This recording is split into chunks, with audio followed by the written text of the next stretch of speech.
Assalamualaikum warahmatullahi wabarakatuh. Allahumma shalli ala Sayyidina Muhammad wa ala ali Sayyidina Muhammad. Oke guys, mari kita bahas tentang jenis perlombaan dalam Islam. Oke. Jadi dalam Islam tuh tak semuanya lomba itu boleh. Ada yang boleh, ada yang tidak. Dan ada yang boleh mendapat hadiah dan ada yang haram mendapat hadiah. Nah, kok begitu? Nah, iya. Jadi semua itu ada aturannya ya. Oke, mari kita bahas ya. 3 jenis perlombaan menurut Islam. Nah, yang pertama ya. Ini perlombaan masyru' dianjurkan dan pemenang boleh dapat hadiah. Yang pertama nih. Yang kedua, perlombaan tuh boleh tapi pemenang tak boleh dapat hadiah. Nah, kan unik ya. Nah, ada yang ketiga nih, perlombaannya haram meskipun tidak ada hadiahnya. Meskipun tidak ada perjudian ataupun hadiahnya. Nah, oke, kita bahas ya dari yang pertama ya, tipe pertama nih yang dianjurkan dan pemenang boleh dapat hadiah. Oke. Apa aja materi yang boleh dilakukan dan boleh dapat hadiah nih. Itu yang pertama pacu kuda. Jadi dalam riwayat Ahmad dan Baihaqi diriwayatkan bahwa Rasulullah membuat pacuan kuda dan memberi hadiah untuk pemenangnya. Ini hadisnya ya, sahih oleh Al-Albani. Lalu ada pacu unta. Diriwayatkan dari Anas bin Malik radhiyallahu anhu, ia berkata, Rasulullah memiliki seekor unta yang diberi nama Adba. Unta beliau tak terkalahkan dalam setiap pacuan. Suatu ketika datang seorang badui menunggangi unta dan mengalahkan unta Nabi dalam pacuan. Hal ini membuat para sahabat merasa tidak nyaman. Lalu Nabi bersabda, sudah menjadi ketentuan dari Allah bahwa sesuatu yang berjaya akan dikalahkan suatu ketika. Nah, jadi maksudnya cerita ini mengindikasikan bahwa pacu unta itu boleh ya. Lalu ada apa lagi? Nah, ada lagi lomba memanah. Jadi ada hadisnya ya, tak boleh memberikan hadiah dalam perlombaan kecuali lomba pacu unta, pacu kuda atau memanah. Hadis riwayat Abu Daud disahihkan Albani. Lalu apa aja sih aturan pemberian hadiah? Oke. Mari kita cek ya. Jadi selain apa aja yang boleh, ada aturan tentang pemberian hadiah yang boleh, yang halal ya. Jadi hadiah itu harus salah satu di antara ini ya, dari pemerintah, sponsor atau donatur.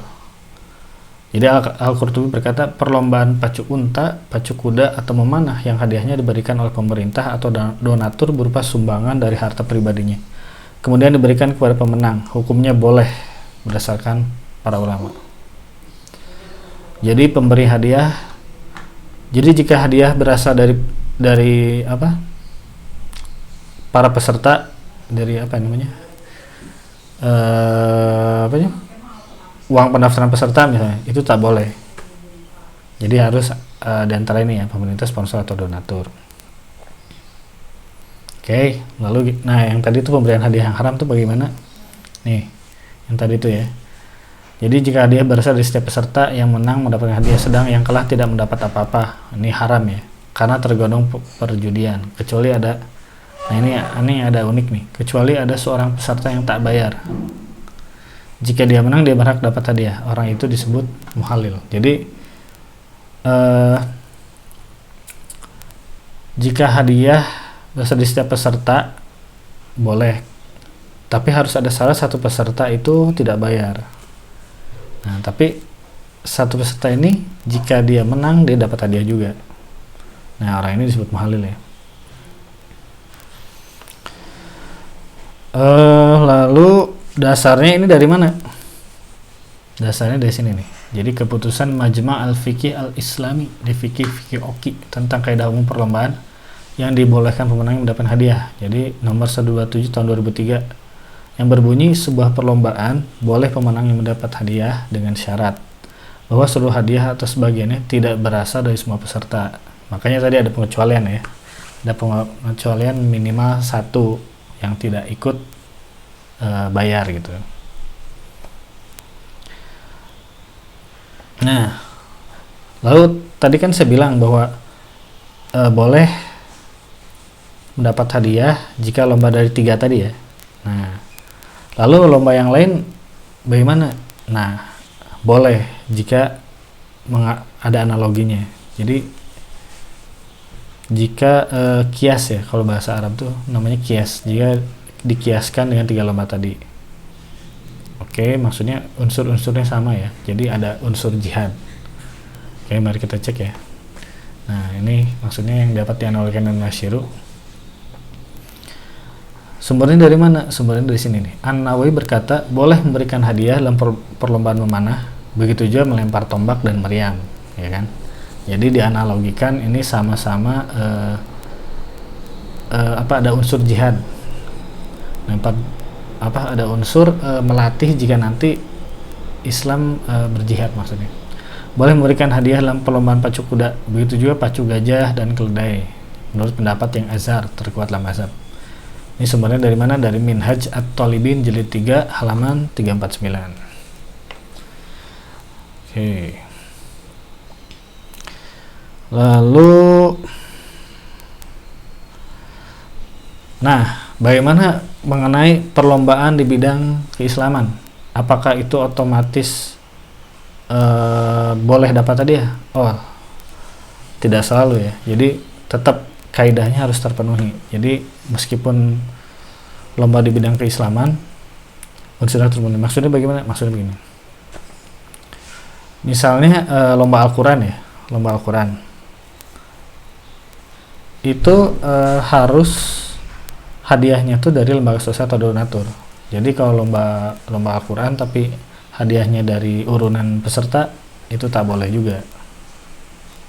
Oke, ini sumbernya ya, Fatwa Kerajaan Arab Saudi nomor 6498. Oke, ini cukup ya. Lalu selanjutnya yang kedua adalah materi perlombaannya mubah, tapi pemenangnya tak boleh dapat hadiah. Oke, mari kita bahas. Nih, jadi cirinya materi lombanya itu tak berhubungan dengan keterampilan dan berjihad. Nah, nggak ada hubungannya. Kalau yang tadi kan lomba mana, lomba pacu kuda, lomba pacu unta kan ada hubungan dengan berjihad ya. Nah, kalau yang sekarang yang kedua ini materi perlombaannya mubah, tapi pemenang tak boleh dapat hadiah. Cirinya adalah ini materi lomba tak berhubungan dengan keterampilan dan berjihad. Jadi segala hal permainan adalah batil kecuali permainan memanah, melatih kuda, bercanda dengan anak dan istri, maka hal itu tidak termasuk hal yang batil. Hadis riwayat Ahmad, sanad hasan oleh Arnaud. Oke, jadi lalu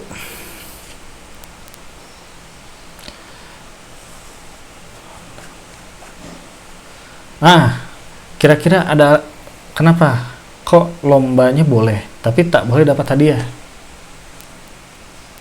Ini nih maksudnya contohnya boleh tuh misalnya catur boleh tapi tidak berhubungan dengan jihad ya. Ini masuk tipe ini, bermain catur.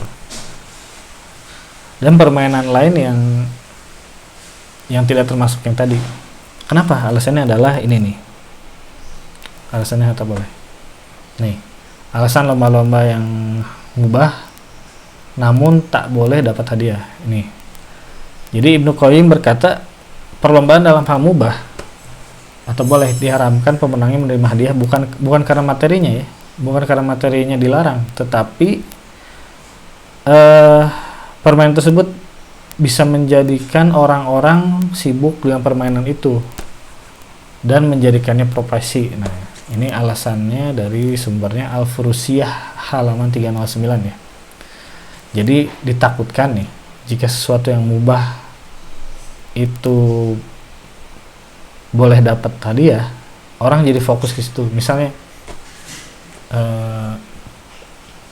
ya permainan catur lah, itu masuknya tipe ini ya, tipe kedua ini boleh. Tapi jika boleh dapat hadiah, maka orang akan fokus ke situ gitu kan. Nah ini pokoknya sini nih masuknya. Lalu pertanyaannya, Nabi pernah tidak melakukan lomba mubah? ternyata Nabi pernah juga. Nih lomba-lomba mubah yang pernah dilakukan Nabi. Nih, jadi Nabi itu pernah melakukan lomba lari. Nih lari ini kan bukan 3 hal tadi ya, bukan memanah, bukan pacu unta, bukan pacu kuda. Nah, lomba lari, lomba gulat. Nah, pernah bergulat dan rukanah. Lomba gulat, tapi ini gulatnya bukan gulat bebas ya, jadi lari, gulat. Nah, dan yang terakhir yang pernah Nabi lakukan adalah yang pernah Nabi lihat lomba angkat berat. Jadi kisahnya pada kitab Syu'abul Iman, Nabi melewati sekelompok orang yang bertanding mengangkat batu yang paling berat. Beliau tidak melarang. Hal itu menandakan hal itu boleh atau mubah ya.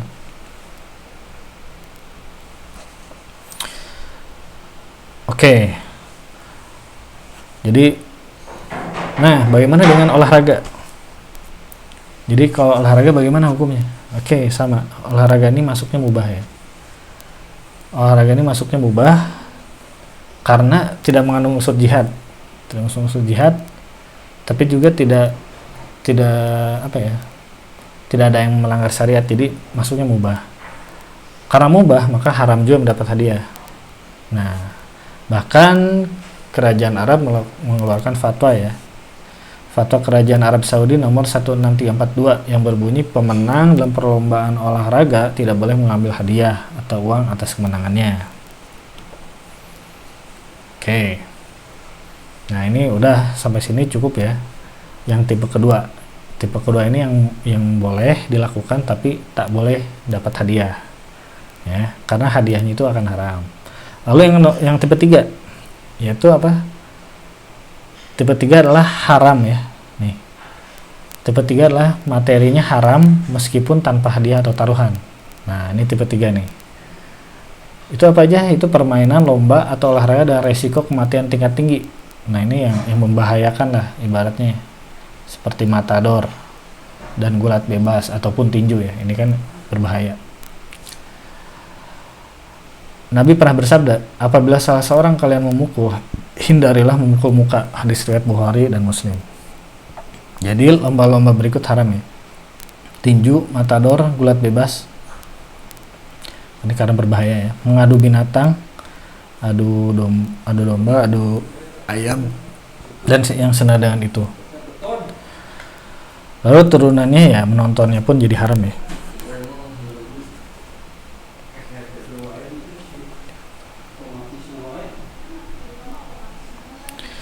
Oke. Jadi ini tanpa hadiah pun haram dilakukan ya.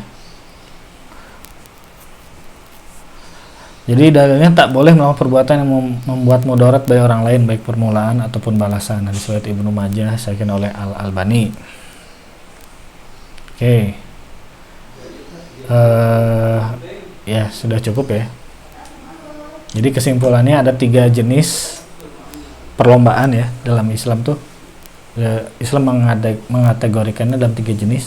Yang pertama dianjurkan dan pemenang boleh dapat hadiah. Yang kedua boleh dilakukan tapi tak boleh dapat hadiah. Ya, yang ketiga ini tak boleh dilakukan sama sekali ya, yang ketiga. Meskipun tak ada hadiah, itu yang tipe ketiga. Oke. Saya kira udah cukup jelas ya. Jika ada pertanyaan silakan teman-teman komen aja di bawah. Jangan lupa tekan tombol subscribe karena tombol subscribe itu gratis dan biar teman-teman gampang nyari video saya yang lainnya. Dan ada notifikasinya kalau pencet subscribe itu. Oke, sekian. Assalamualaikum warahmatullahi wabarakatuh.